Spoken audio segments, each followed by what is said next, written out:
Shalom, selamat pagi, warga jemaat GKI Ebenezer Timika, dari rayon Yerusalem sampai rayon Yordan, dan juga warga Kristen dimanapun berada. Kita patut bersyukur, oleh karena pemeliharaan Tuhan, sehingga kita dapat berjumpa lagi dalam siaran Bina Keluarga Kristen edisi Jumat, tanggal 3 Oktober tahun 2025. Renungan di pagi ini mengangkat tema sentral GKI di Tanah Papua, yaitu berlaku adil bagi sesama tanpa mencari keuntungan, yang akan disampaikan oleh Penatua Dina Berwat. Sebelum mendengarkan firman Tuhan di pagi hari ini, kita berdoa. Bapa di sorga, Bapa di dalam nama Yesus Kristus, di pagi hari ini kami datang menghampiri di Kau, mengucap syukur dan membilang banyak terima kasih ya Tuhan, oleh karena pertolongan-Mu kami boleh ada lagi di hari baru yang Tuhan anugerahkan bagi kami. Untuk itu ya Tuhan, kami hendak membaca dan merenungkan kebenaran firman Tuhan di pagi hari ini. Kami mohon kuasa Roh Kudus-Mu memampukan kami untuk kami dapat membaca dan merenungkan firman Tuhan di pagi hari ini. Dalam nama Yesus Kristus firman yang hidup kami berdoa dan memohon. Amin. Shalom, salam damai sejahtera bagi kita. Warga jemaat GKI Ebenezer Timika dari rayon Yerusalem sampai rayon Yordan dan pendengar yang menyaksikan siaran Bina Keluarga Kristen yang Tuhan Yesus kasihi. Mari kita memberikan senyum bagi Tuhan. Mengawali aktivitas kita di hari baru ini, Jumat tanggal 3 Oktober adalah hari yang ke-276, minggu yang ke-39 dalam tahun 2025. Kita akan membaca firman Tuhan yang terdapat dalam Alkitab Perjanjian Lama dari Imamat pasal 25 ayat 45. Demikian kata firman Tuhan. Perlakuan terhadap orang miskin. Juga dari antara anak-anak pendatang yang tinggal di antaramu boleh kamu membelinya, dan dari antara kaum mereka yang tinggal di antaramu, yang dilahirkan di negerimu, orang-orang itu boleh menjadi milikmu. Demikian firman Tuhan. Kiranya Roh Kudus menolong kita untuk memahami dan melakukan firman Tuhan dalam hidup kita sehari-hari. Bapak, Ibu, dan saudara-saudari yang dikasihi dan diberkati oleh Tuhan kita Yesus Kristus. Renungan kita di pagi ini saya berikan tema adalah berlaku adil di tengah hubungan sosial. Bapak, Ibu, dan saudara-saudari yang berbahagia dan dikasihi oleh Tuhan Yesus Kristus. Saya mengajak kita melihat latar belakang dari kitab Imamat pasal 25. Di mana kitab Imamat pasal 25 berbicara mengenai aturan tahun Sabat dan tahun Yobel.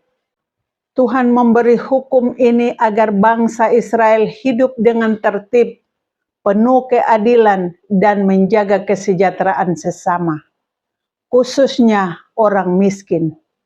Tuhan menekankan bahwa tanah hasil bumi, bahkan manusia bukan milik mutlak mereka, melainkan milik Allah. Oleh sebab itu, hubungan sosial antara sesama harus dijaga dalam keadilan, bukan dalam penindasan.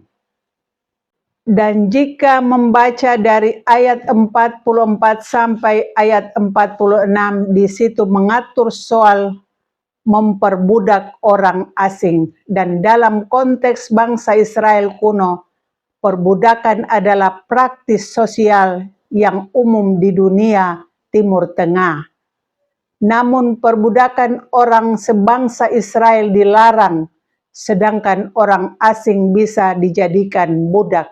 Ini bukanlah pembenaran Tuhan atas penindasan, melainkan pengatur sosial sesuai konteks zaman.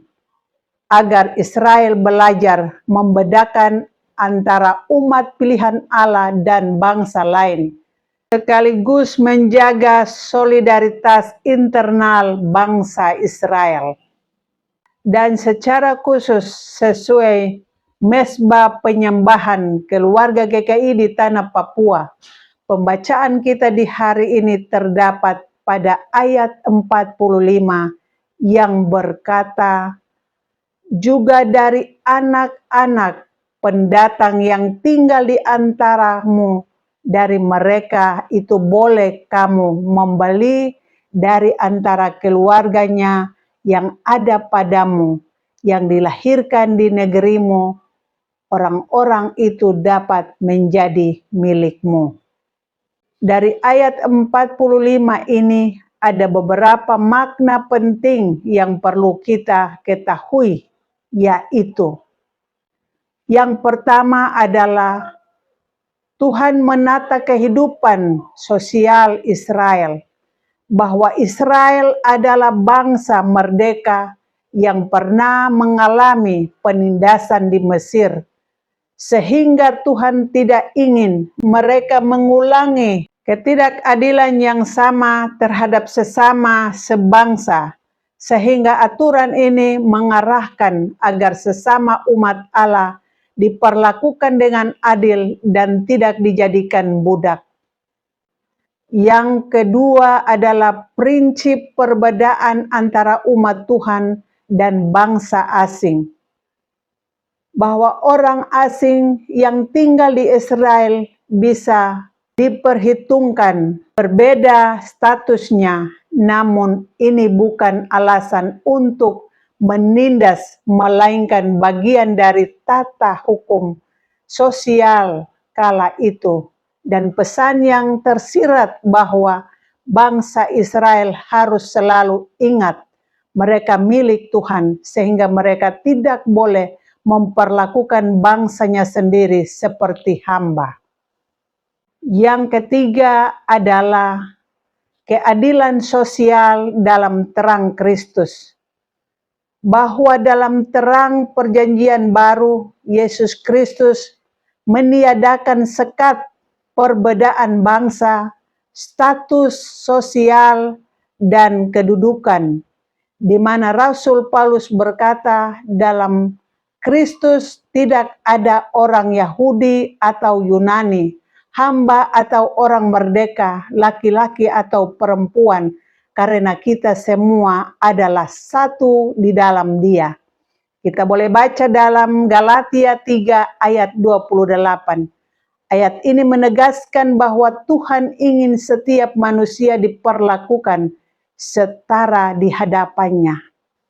Bapak, Ibu, dan saudara-saudari yang dikasihi oleh Tuhan Yesus Kristus. Dari ayat 45 ini juga kita mendapatkan sebuah kesimpulan bahwa adalah bagian dari aturan sosial Israel kuno yang mengingatkan kita akan bahaya ketidakadilan sosial. Tuhan mau agar umatnya tidak saling menindas, melainkan hidup dengan adil, saling menghormati, dan menjaga sesama. Meski konteks zaman berbeda, pesan ini tetap relevan bagi kita saat ini. Tuhan menolak segala bentuk penindasan, diskriminasi, dan ketidakadilan. Warga jemaat GKI Ebenezer Timika dari rayon Yerusalem sampai rayon Yordan, dan pendengar yang menyaksikan siaran Bina Keluarga Kristen yang dikasihi oleh Tuhan Yesus Kristus. Dengan demikian ada pesan dari renungan kita di pagi ini, yaitu pertama, hiduplah dalam keadilan dan jangan jadikan sesama sebagai objek keuntungan, tetapi sebagai sahabat dan saudara yang sama-sama ciptaan Tuhan. Kedua, hormati perbedaan, bahwa meski ada berbagai suku bangsa dan status dalam Kristus kita dipersatukan. Ketiga, berlaku adil di tengah masyarakat, di gereja, di rumah, di tempat kerja, dan mari kita menjadi terang dengan memperlakukan sesama secara adil tanpa diskriminasi. Keempat, ingat asal kita sama seperti bangsa Israel yang pernah ditindas di Mesir. Kita pun diingatkan agar tidak mengulangi pola penindasan pada orang lain. Kiranya renungan di pagi ini dapat menguatkan iman kita dan menolong kita agar lebih mengasihi sesama dalam kasih Tuhan Yesus Kristus. Tuhan Yesus memberkati firman-Nya. Amin. Mari kita berdoa. Bapa di sorga, Bapa di dalam nama Yesus Kristus, kami datang lagi menghampiri kekudusan-Mu, mengucap syukur dan berterima kasih Tuhan oleh karena kasih dan setia-Mu, kami boleh membaca dan merenungkan kebenaran firman di pagi hari ini. Kami mohon ya Tuhan, tolong kami dengan kuasa Roh-Mu yang kudus, mampukan kami umat-Mu, agar kami dapat memberlakukan kebenaran firman Tuhan yang telah kami baca dan renungkan di pagi hari ini. Terima kasih banyak ya Tuhan, kami berdoa dan menyerahkan umat-Mu Jemaat GKI Ebenezer dari rayon Yerusalem sampai rayon Yordan dalam menjalani hari baru ini Tuhan. Memberkati sekalian umat-Mu Jemaat GKI Ebenezer agar kami dapat melakukan segala aktivitas tugas tanggung jawab kami di hari baru ini dengan tuntunan kuasa-Mu sendiri. Terima kasih banyak ya Tuhan. Kami berdoa dan menyerahkan hamba-hamba-Mu yang Engkau tempatkan di tengah-tengah jemaat ini. Tuhan memberkati kedua hamba-Mu, Ibu Pendeta Dina dan Ibu Pendeta Marta Korwa beserta keluarga. Tuhan memberkati bahkan sekalian kami para hamba-hamba Tuhan yang Tuhan tempatkan di tengah-tengah jemaat ini, penatua Siamas, bahkan semua orang yang memberi diri untuk menopang tanggung jawab pelayanan di tengah-tengah jemaat ini.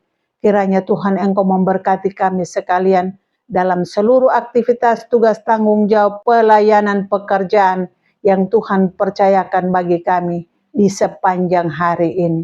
Di dalam nama Yesus Kristus, kami berdoa dan memohon serta kami mengucap syukur kepadamu, ya Allah Bapa dalam kerajaan sorga. Amin. Demikianlah renungan firman Tuhan yang telah kita dengar di pagi ini. Kiranya Tuhan Yesus Kristus akan menyempurnakan firman-Nya bagi kita dan memberikan kita kekuatan dan menyertai kita dalam aktivitas dan kerja kita di hari ini. Tuhan Yesus memberkati. Shalom.